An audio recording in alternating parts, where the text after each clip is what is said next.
Nicholas Anthony Nick Robinson, born 5 October 1963, is a British journalist, currently a presenter on the BBC's Today programme.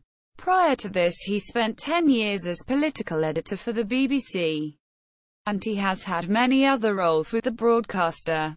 Robinson was interested in politics from a young age, and went on to study philosophy, politics and economics at Oxford University, where he was also president of the Oxford University Conservative Association, starting out in broadcasting at Piccadilly Radio. After a year as president of the Conservative Party youth group, he worked his way up as a producer, eventually becoming deputy editor of Panorama before becoming a political correspondent in 1996. He became the BBC's chief political correspondent in 1999. Between 2002 and 2005, he worked for ITV News as political editor, but then returned to the BBC assuming the same role. Known for his confrontational and provocative approach, Robinson has on several occasions caused a stir with his style of questioning, particularly of national leaders such as George W. Bush. He has presented programs such as Westminster Live, Weekend Breakfast and Late Night Live on BBC Radio 5 Live, and Newsnight on BBC Two. He earns between £250,000 and £299,999 as a BBC journalist. Early life. Robinson was born in Macclesfield, Cheshire, in 1963, to a translator mother and a sales director father. His mother was born in Shanghai, where her German Jewish parents fled during the 1930s. His father was of English background. His parents first met at Geneva University in Switzerland, and married 3 months later. Robinson was interested in political journalism from the age of 8. He was educated at Cheadle-Hulme School and University College, Oxford, where he read philosophy, politics and economics. Whilst travelling in Europe in 1982, he survived a car crash in Lille, France, in which the car, a two-door Volkswagen Beetle, exploded. His friends James Nelson and Will Redhead, son of Brian Redhead, an earlier presenter of Today on BBC Radio 4, were killed. Robinson was severely burned, spent 5 weeks in hospital and had to defer his university place.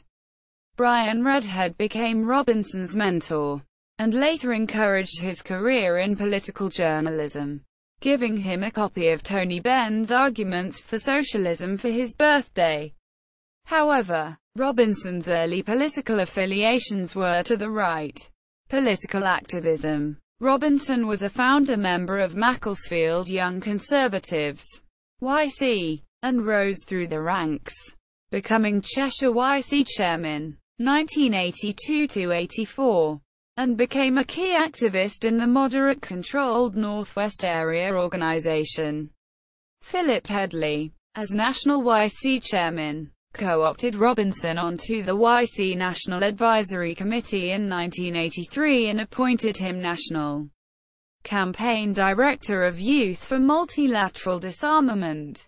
Robinson was elected National Vice Chairman in 1985–87 and succeeded a fellow moderate, Richard Fuller, when he was elected chairman of the National Young Conservatives on the moderate ticket against strong right-wing opposition. 1987–88.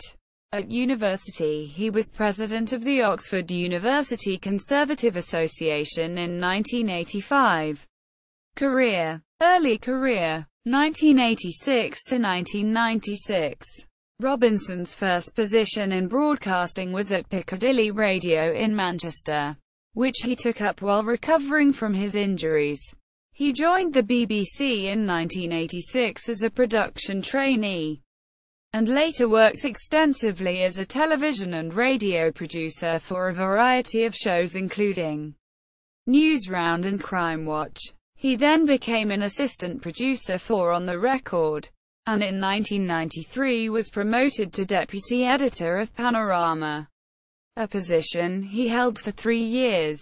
In 1995, whilst Robinson was at Panorama, he wrote an internal BBC memorandum questioning how an interview with Prime Minister John Major could be defended in the run-up to the Scottish local elections. When leaked, this gained attention from the Labour Party, which perceived it as the legitimised denial of equal time in the run-up to local elections. Political correspondent. 1996 to 2002. In 1996 he became a political correspondent, presenting Weekend Breakfast and Late Night Live on BBC Radio 5 Live. And in 1997 he covered the general election for BBC Radio. In October 1999 he became BBC News 24's chief political correspondent, and also presented Westminster Live in the run-up to the 2001 general election. Robinson started keeping a daily diary of the campaign, entitled The Campaign Today. It later became Newslog, and continued to be updated until Robinson left the BBC.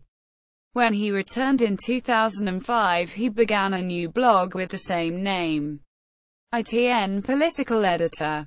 2002 to 2005. Robinson left the BBC in 2002 to join Independent Television News, ITN, as the political editor of ITV News.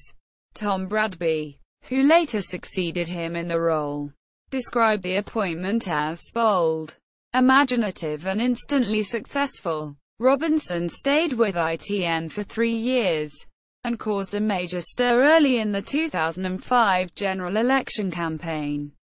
When a Labour Party poster was unveiled, the poster claimed the Conservative Party would initiate cuts of £35 billion to public services if elected. Robinson challenged Prime Minister Tony Blair, claiming the poster was misleading, which forced Blair to admit the £35 billion figure was disingenuous. Later on in the election campaign, Labour announced that Tony Blair would be making the most important speech of the campaign, on immigration, with a specially invited audience. Robinson asked Blair why there were only white people in the audience, and Blair pointed out a single Asian man to disprove Robinson. Later, Robinson stated, "We know that the big two parties carefully select audiences to give a particular appearance. Is it a great controversy to point this out? That's informing the audience." On election night, Robinson joined presenters Jonathan Dimbleby and Alistair Stewart to reveal the results with political analysis. Return to the BBC. 2005–present. Robinson left ITN and was appointed as the BBC political editor in preference to Martha Kearney in August 2005. Replacing Andrew Marr, Robinson continued his provocative approach to journalism, and on more than one occasion had run-ins with powerful politicians. During Tony Blair's visit to Israel in 2006 to discuss the Lebanon War, journalists were asked not to bring up the ongoing rift with Gordon Brown. Bradby, then the ITV political editor, asked a question on the subject but was told it was disrespectful. Robinson then followed on the same topic, asking a difficult question on the feud between the Chancellor and Prime Minister. He was criticised for distracting from the main issue of the conference, but he argued that, "I'm paid to ask questions, particularly at a time when there are incredibly serious allegations. I react very badly to organised attempts to stop journalists asking questions." Robinson later criticised Blair's announcement of his intention to stand down. He explained how he considered the setup, stage management, and how no journalists were allowed to ask questions. In December 2006, George W. Bush showed dissatisfaction when he was asked if he was in denial about the situation in Iraq. The most Bush had said about the situation was that the increase in attacks was unsettling. Bush replied, "It's bad in Iraq. Does that help?" Quote, he had another run-in with Bush at a press conference at Camp David. When Bush asked him, "You still hanging around?" Quote, he then suggested to Robinson, with reference to the fact that it was a hot day, that, "Next time you should cover your bald head." As Bush walked away, Robinson replied, "I didn't know you cared." To which Bush responded, "I don't." Robinson described his quip as a fatal error on his blog. In a final encounter in 2008, Bush joked with Robinson about still not wearing his hat. Robinson continues to keep a political blog on the BBC website. On the 5th of May 2006, he said that when he heard about Charles Clarke's sacking in the 2006 cabinet reshuffle, he was naked in bed. Quote, he later apologized, saying he was merely trying to add authenticity. That's the naked truth. Another post, dated the 25th of February 2008, criticized MPs defending Michael Martin against allegations of the misuse of expenses, which caused controversy in Parliament. As political editor, Robinson worked across the BBC's politics-related programmes, such as Today on BBC Radio 4, The Daily Politics and Newsnight. He has been a member of BBC's Election Night team. He has also appeared as a guest on other television programmes, including Children in Need, Have I Got News for You and Top Gear. Robinson has made several documentaries. In May 2011, he presented The Stunt That Cut Everything, where residents of a street in Preston, Lancashire had their council services withdrawn for 6 weeks as an experiment. In 2014 he presented The Truth About Immigration for BBC Two. For radio, he made The Prime Ministers, a 16-part biographical series for BBC Radio 4. In advance of the 2015 general election, he made a 3-part documentary entitled Can Democracy Work? It was announced on the 9th of July 2015 that, beginning that autumn, Robinson would become a presenter on the early morning BBC Radio 4 programme Today, taking over from James Knockerty. Criticism. Robinson has been criticised for allegedly reporting with a pro-conservative bias. Alistair Campbell brought up his history of conservative affiliations during an interview. Bias was claimed particularly in the coverage of the 2010 general election.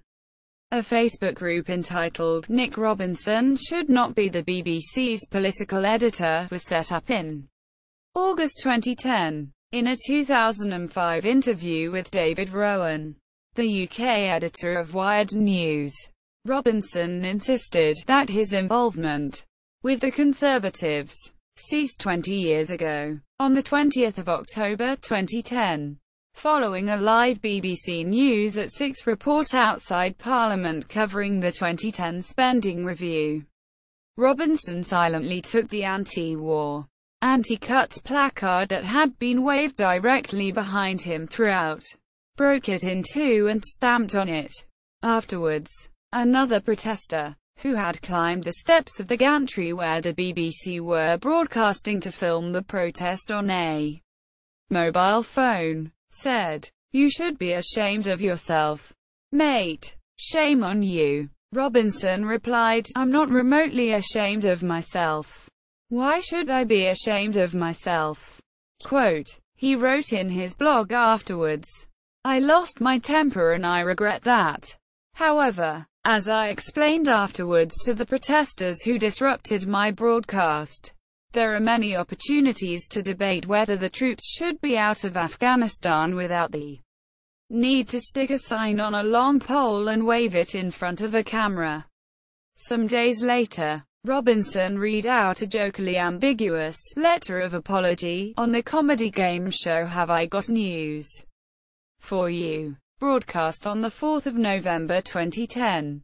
On the 22nd of May 2013 edition of the BBC News at 6, Robinson relayed the news that the fatal stabbing of an off-duty British soldier in London that afternoon was being treated by the government as a terrorist incident, but attracted criticism after quoting a source describing the perpetrators as being of Muslim appearance. The BBC received 43 complaints about Robinson's use of the term, and he issued an apology on his BBC blog the following day. On the 11th of September 2014, as part of the coverage of the Scottish independence referendum, Nick Robinson had a dispute with Scottish National Party leader Alex Salmond. The previous day Robinson had reported that Lloyds Bank and RBS would be moving their registered offices from Scotland to London in the event of a yes vote. In the exchange, Robinson asked Salmond two questions. The first about the economic impact of RBS moving its headquarters. The second, more general, about why to trust a politician when CEOs of certain companies advised against independence. In his response, Salmond made points about how the BBC had obtained market-sensitive information. A report was shown on all BBC evening news programmes later that day, as part of which Robinson stated Salmond had not answered his question but had instead chosen to lay accusations against the BBC. The BBC received complaints from viewers over the implication that Salmond had not answered a question put to him. There was a protest in Glasgow, in which between 1,000 and 2,000 protesters called for Robinson to be sacked. The BBC responded. The BBC considers that the questions were valid and the overall report balanced and impartial, in line with our editorial guidelines. In November 2014, Robinson was covering the count of the Rochester and Stroud by-election. He was seen smiling whilst posing for a photograph with Jada Franson, candidate and deputy leader of Britain First, a far right-wing party. Robinson stated that he did not know who Franson was, and assumed she was a staff member at the count seeking a selfie. However, Franson was wearing a prominent badge saying "candidate" at the time. Personal life. Robinson met his wife Pippa, a relationship counselor, at university, and they married in 1991. They have 3 children, Harry, Will and Alice. He lives in North London, close to Arsenal's Emirates Stadium. He is a lifelong Manchester United fan, and enjoys sailing and the theatre. Robinson is a fan of the rock band Queen. His ringtone of one of their songs interrupted a discussion during Daily Politics in 2014. In early 2015, Robinson underwent surgery to remove a bronchial carcinoid tumour. He returned to work at the BBC on 13 April 2015. As part of its coverage of the 2015 general election and beyond, the operation was reported to have been a complete success. Bibliography. Robinson, Nick. 2012. Live from Downing Street. The Inside Story of Politics, Power and the Media. Bantam Press. ISBN 978-0593-06680-5. Robinson, Nick. 2015. Election Notebook. The Inside Story of the Battle Over Britain's Future and My Personal Battle to Report It. Bantam Press. ISBN 978-0593-07518-0. Nick Robinson's blog at BBC. Nick Robinson on Twitter. Nick Robinson on IMDb.